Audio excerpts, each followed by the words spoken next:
தற்போதைய அண்மை செய்தி. அரசு பள்ளி நிகழ்ச்சியில் மாற்றுத்திறனாளிகளை அவதூறாக பேசிய வழக்கில் மகாவிஷ்ணுவுக்கு 3 நாள் போலீஸ் காவல் விதிக்கப்பட்டுள்ளது. அது தொடர்பான அண்மை செய்தியை தற்போது பார்த்துக் கொண்டிருக்கிறோம்.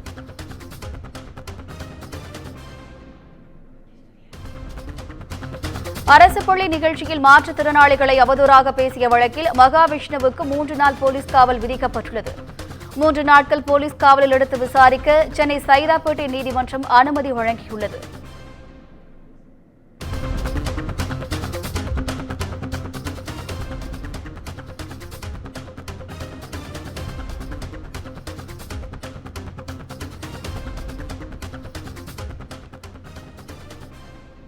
அரசு பள்ளி நிகழ்ச்சியில் மாற்றுத்திறனாளிகளை அவதூறாக பேசிய வழக்கில் மகாவிஷ்ணுவுக்கு 3 நாள் போலீஸ் காவல் விதிக்கப்பட்டுள்ளது.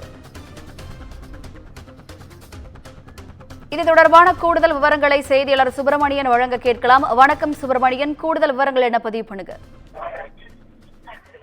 மகாவிஷ்ணுவிற்கு 3 நாட்கள் போலீஸ் காவல் வழங்கி சைதாப்பேட்டை நீதிமன்றம் உத்தரவிட்டிருக்கிறது.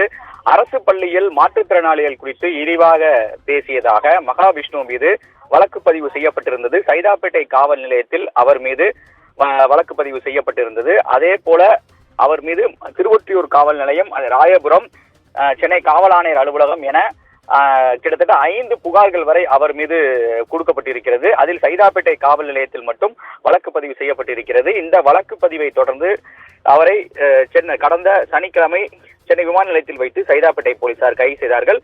கைது செய்யப்பட்ட அவரிடம் விசாரணை மேற்கொள்ளப்பட்டு நீதிமன்ற காவலில் சிறையில் அடைக்கப்பட்டார். இந்த நிலையில் இந்த வழக்கில் பல்வேறு கட்ட விசாரணைகள் நடத்த வேண்டிய காரணங்கள் இருக்கக்கூடிய காரணத்தினால் சைதாப்பேட்டை போலீசார் 7 நாட்கள் போலீஸ் காவல் கேட்டு சைதாப்பேட்டை நீதிமன்றத்தில் மனு தாக்கல் செய்திருந்தார்கள். அந்த மனு மீதான விசாரணை இன்று வந்தது. குறிப்பாக இந்த போலீஸ் காவலில் எடுப்பதற்கான மனு விசாரணையின் போது மகாவிஷ்ணுவை போலீஸ் பாதுகாப்போடு சைதாப்பேட்டை நீதிமன்றத்தில் போலீசார் ஆஜர்படுத்தினர்.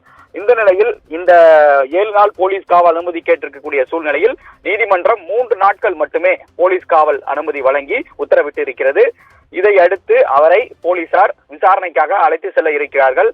முதல் கட்டமாக அவரிடம் விசாரணை நடத்துவதற்காக பல்வேறு கேள்விகளை தயாராக வைத்திருப்பதாகவும் காவல்துறை தரப்பில் சொல்லப்பட்டிருக்கிறது.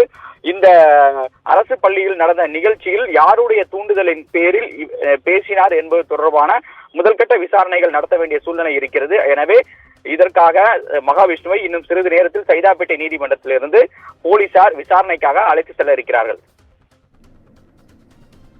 கூடுதல் விவரங்களுக்கு நன்றி சுப்பிரமணியன்.